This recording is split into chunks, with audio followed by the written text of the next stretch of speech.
Hi, I'm Peter J. Ray. Welcome to Adventures in History. Today's topic is Abraham Lincoln, Part 6, Slavery Debates with Stephen Douglas. We stopped last time in 1858. Now, during that time, there was a national holiday called Forefathers' Day. It was celebrated every December 22nd. It was believed that the Pilgrims had landed at Plymouth Rock, Massachusetts, December 22nd, 1620.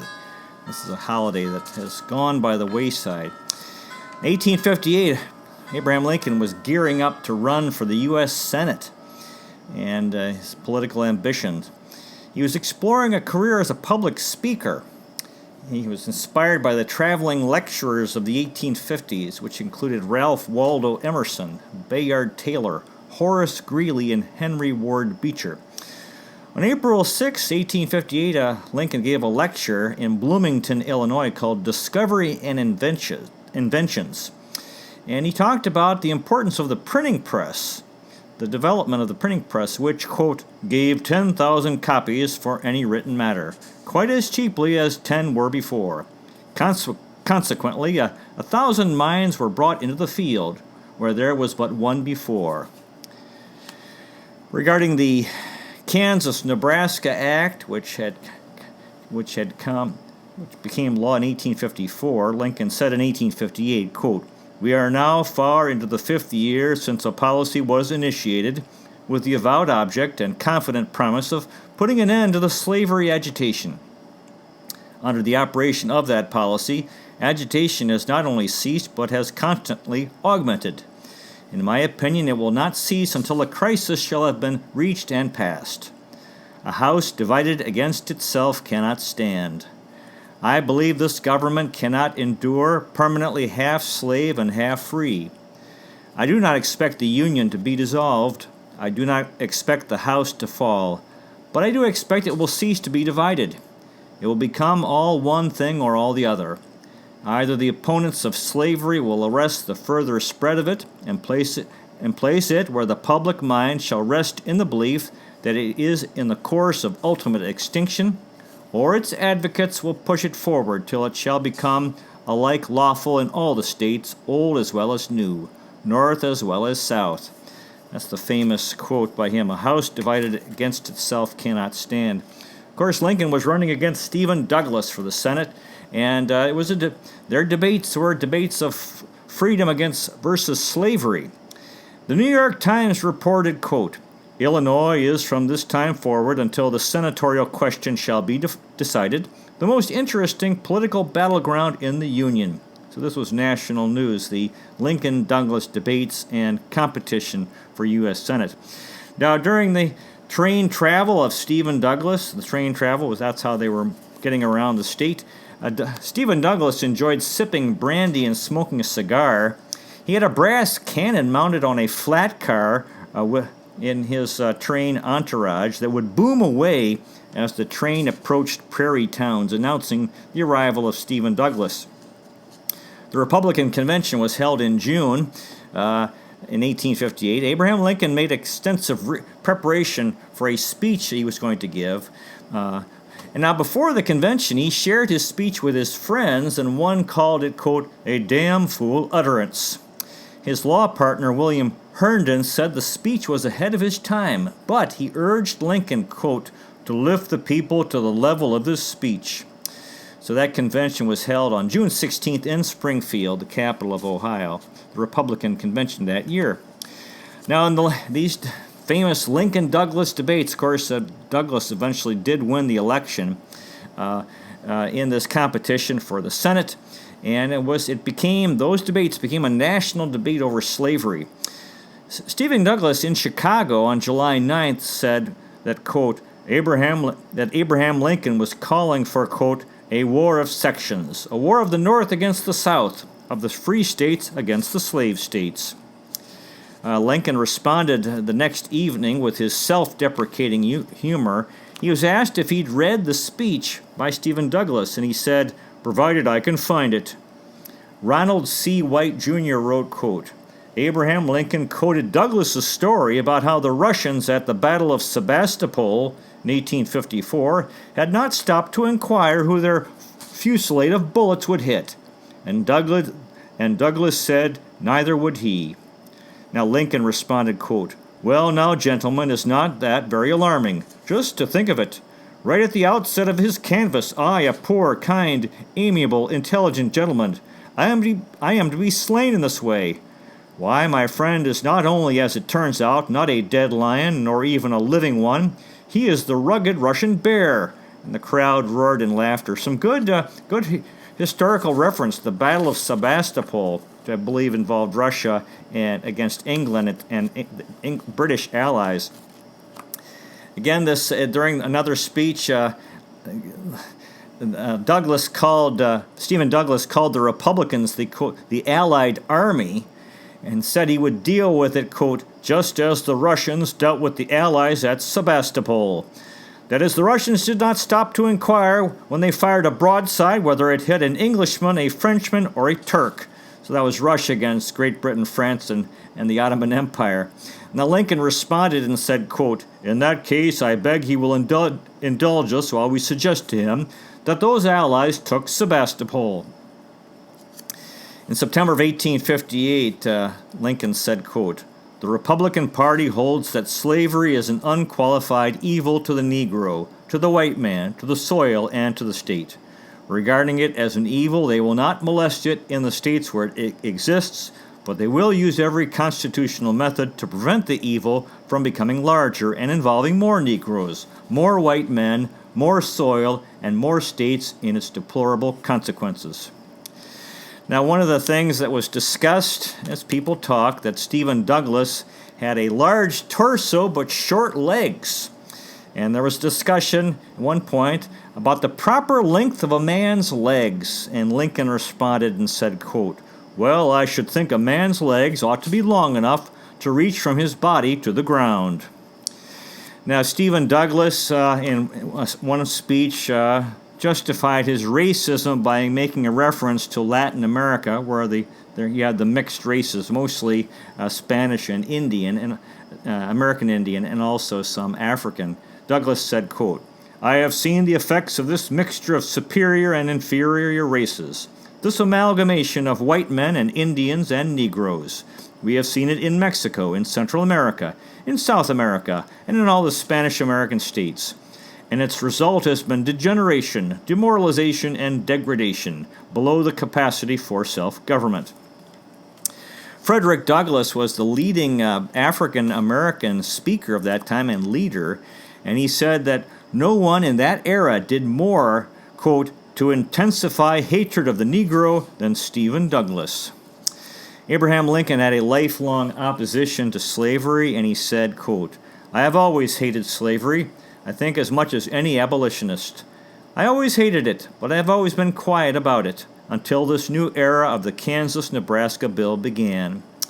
Ronald C. White wrote, quote, In concluding, Lincoln lifted up the Declaration of Independence as the standard we might never reach perfectly, but to which we should nevertheless strive." Lincoln used the Declaration and the words "all men created equal" over and over and over as in his arguments. William Lee Miller wrote, quote, "Abraham Lincoln would use the Declaration of Independence and the words "all men are created equal" to affirm equality to a racist public, with a range of rhetorical devices surrounding his audiences with the revered document on all sides."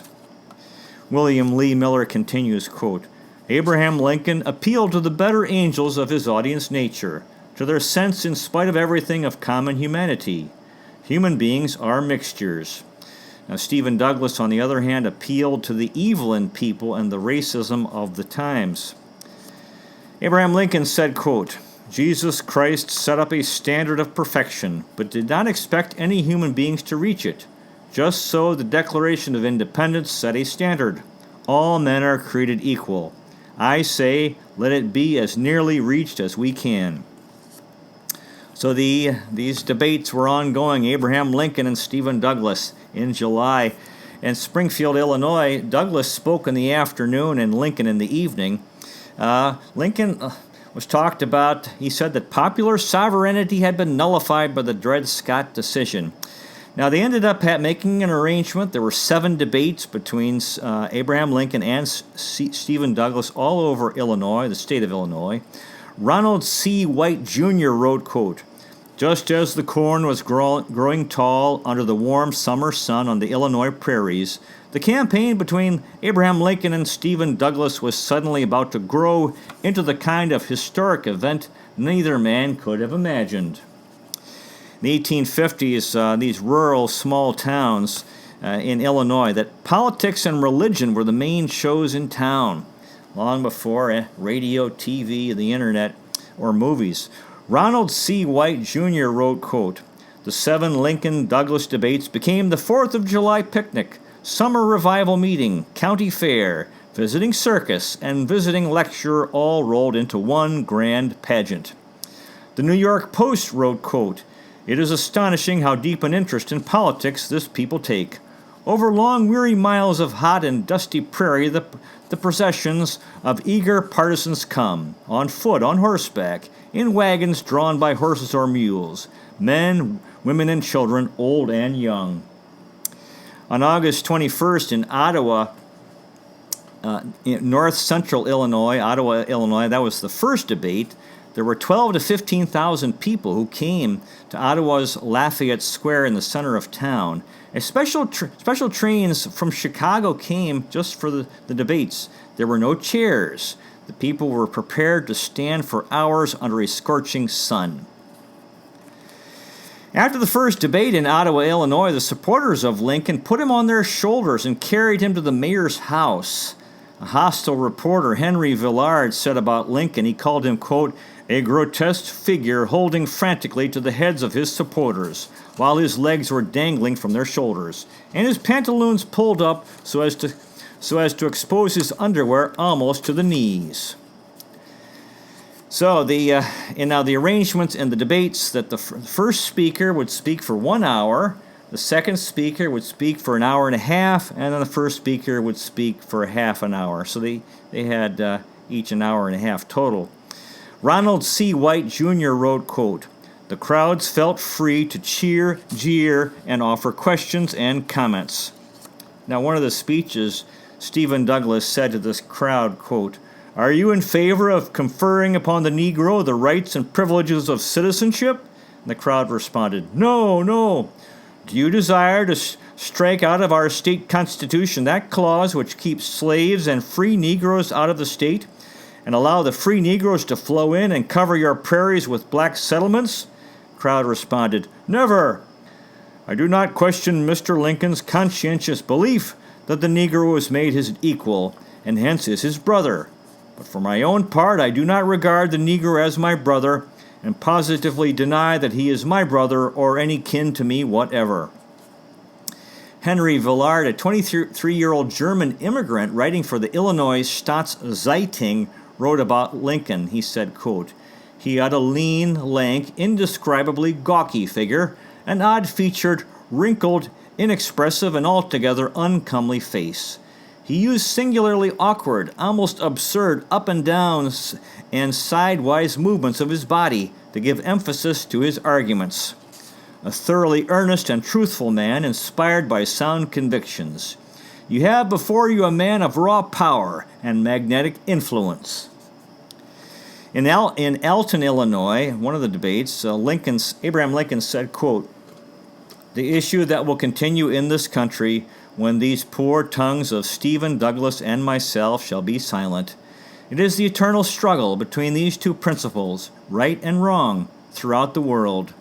They are the two principles that have stood face to face from the beginning of time, and will ever continue to struggle. The one is the common right of humanity, and the other the divine right of kings." Now, Douglas had said that popular sovereignty, he thought was right, that the people should decide about slavery, and Lincoln called that argument, quote, "as thin as homeopathic soup that was made by boiling the shadow of a pigeon that had starved to death."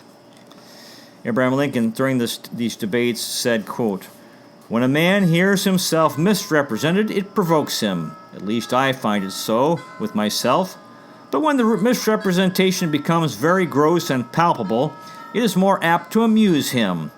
Well, that's, again, his self-deprecating humor. The crowd laughed.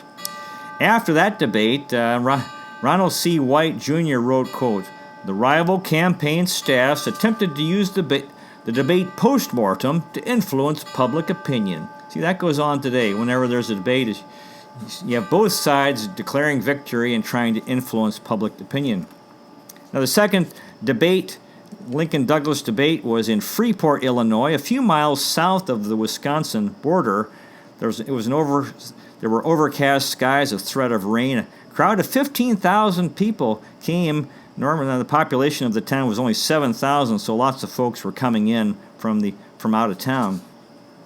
Now, Stephen Douglas dressed very well. He had a ruffled shirt, dark blue pants with shining buttons, light trousers, well-shined shoes, and a white brim hat. Very well dressed, a real dandy.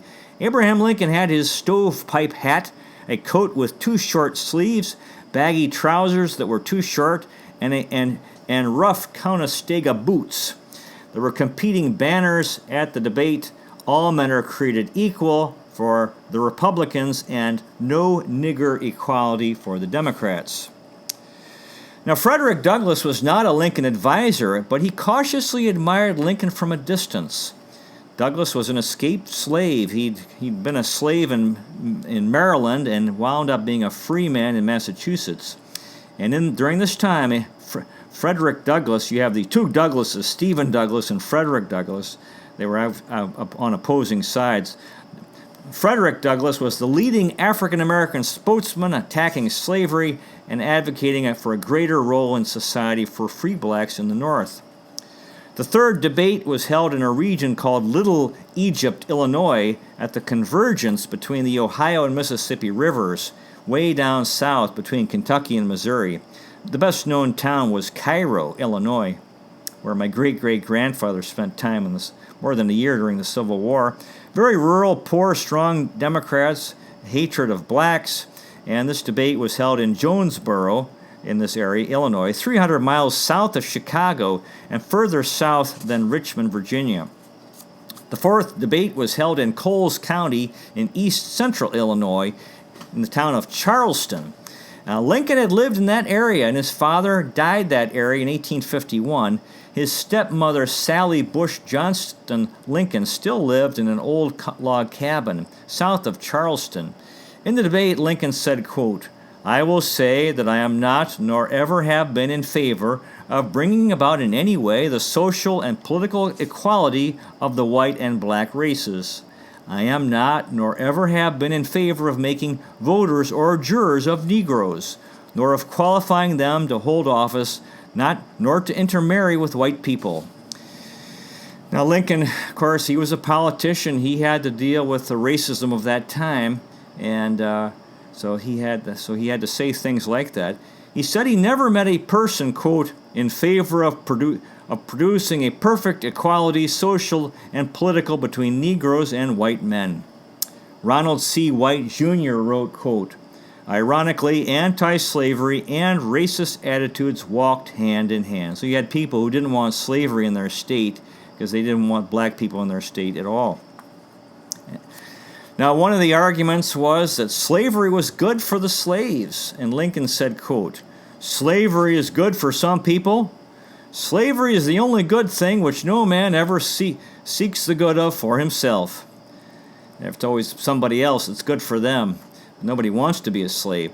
Stephen Douglas and his allies, Lincoln said, were subverting the clear avowal in the Declaration of Independence, quote, "to assert the natural, moral, and religious right of one class to enslave another." So they believed that that especially the Kansas-Nebraska Act was a violation of the Declaration of Independence. Abraham Lincoln was energized by the debates. He made references to Thomas Jefferson.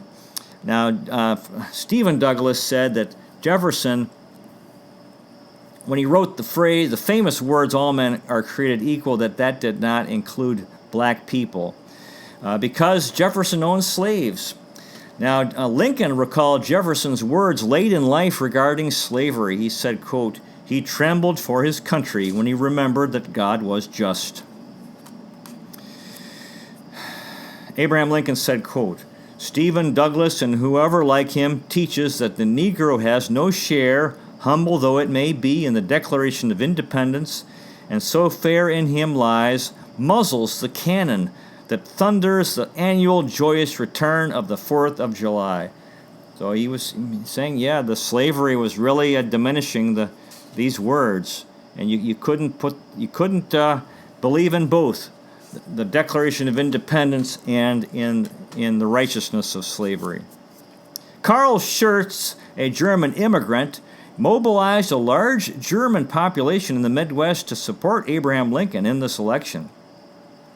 And he said this about Abraham Lincoln, quote, his figure was unhandsome, and the actions of his unwieldy limbs awkward.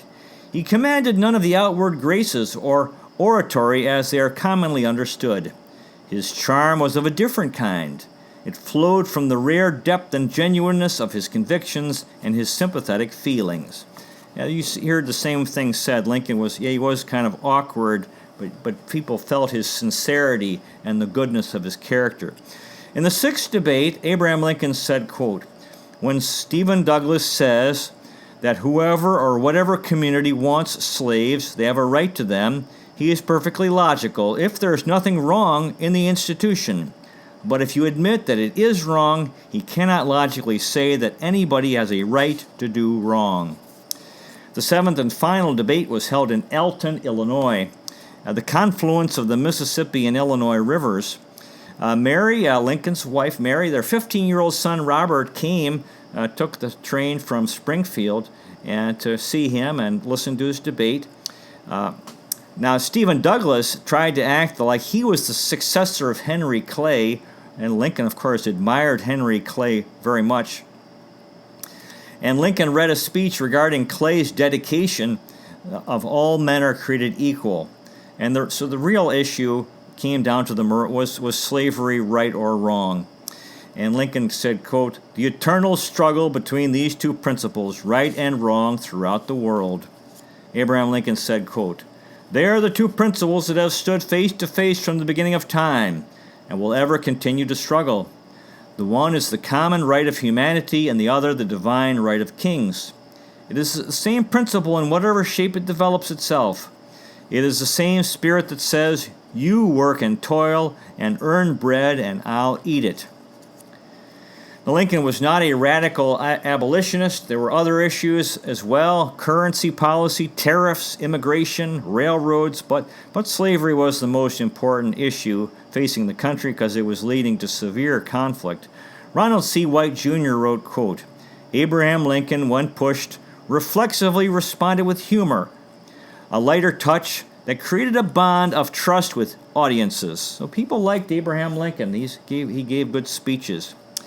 In the last debate, Lincoln said, quote, I claim no insensibility to political honors, but today, could the Missouri restrictions be restored and the whole slavery question replaced on the old ground of toleration by necessity where it exists, with unyielding hostility to the spread of it, on principle I would, in consideration, gladly agree that Judge Douglas should never be out and I never in an office so long as we both or either live. So he's saying that, if they could remove the Kansas-Nebraska Act and not allow slavery to expand, he would be happy to stay out of politics if that were possible.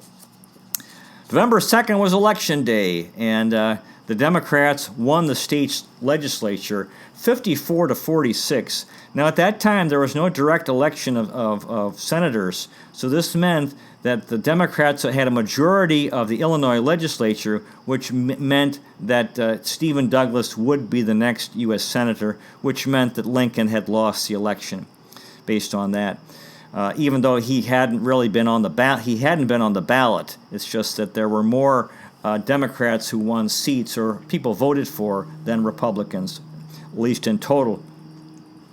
So that meant Stephen Douglas won the Senate seat for Illinois. The Chicago Press and Tribune on November 10th wrote, quote, Mr. Lincoln is beaten. We know of no better time than the present to congratulate him on the memorable and brilliant canvass he has made. He has created for himself a national reputation that is both envied and deserved.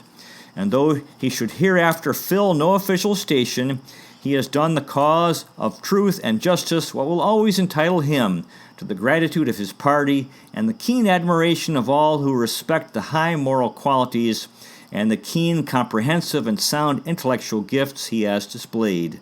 Lincoln said, quote, "The fight must go on. The cause of civil liberty must not be surrendered at the end of 1 or even 100 years."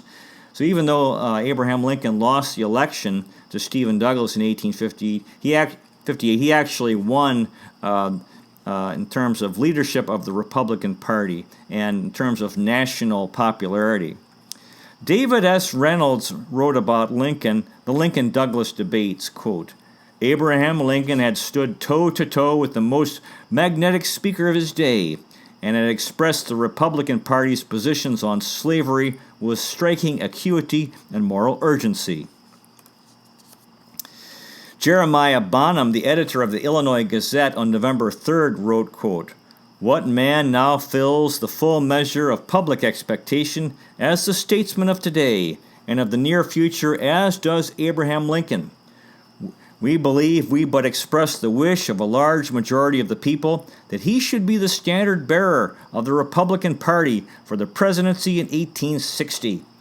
3 days later, the Commercial Register in Sandusky, Ohio, wrote, quote, "An enthusiastic meeting is in progress here tonight in favor of Abraham Lincoln for the next Republican candidate for president."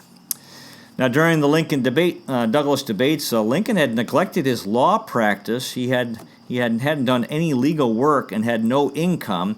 He had to pay his own expenses during the Senate campaign, and he said, quote, "I have been on expenses so long without earning anything that I am absolutely without money now for even household purposes." So he had to put all his time. He could go back to his legal work, because he spent all this time just not making any money. On January 5th, the Illinois legislature voted, and they had the 54. They had the majority, so they voted for Stephen Douglas to be the next U.S. senator from Illinois. So we're into 1859, and Abraham Lincoln was recognized as the leader of Illinois Republicans. And there was talk about him becoming president in 1860. On April 13th, 1859, Lincoln said, quote, "I must in candor say I do not think myself fit for the presidency. I certainly am flattered and gratified that some partial friends think of me in that connection, but I really think it best for our cause that no concerted effort such as you suggest should be made." Lincoln was aware of his shortcomings, a lack of a formal education. Now, there was a festival in Boston in April planned to honor the birthday of Thomas Jefferson, and Lincoln was invited. However, he did not attend. He sent a letter, and he said, quote, "All honor to Thomas Jefferson." Abraham Lincoln said, quote, "The Democrats of today hold the liberty of one man to be absolutely nothing, when in conflict with another man's right of property. Republicans, on the contrary, are for both the man and the dollar, but in cases of conflict, the man before the dollar." Actually, Jefferson was the founder of the Democratic Party. Lincoln had this to say about the goal of the Republican Party. He said, quote, "Preventing the spread and nationalization of slavery." In Ohio, the fugitive slave law of 1850 was controversial. Throughout the 1850s, slave catchers were coming into the North to try to catch escaped slaves, bring them back. A lot of folks in the North were very upset about this. In the fall of 1858, the federal marshal arrested John Price, a former slave who lived in Oberlin, Ohio. He'd been living in Oberlin, Ohio for some time. The residents of Oberlin stormed the hotel in Wellington, Ohio, where Price was held, and freed him and returned him to Oberlin. He hid in the president of Oberlin's home and then later was helped to travel north to freedom in Canada. Well, that concludes today's presentation. Next time we'll continue with the fascinating story of Abraham Lincoln. I hope you have a good history book to read or find one. So many wonderful history books to read. You might consider checking out our website, Adventures in History with Peter J. Ray at peterjray.com.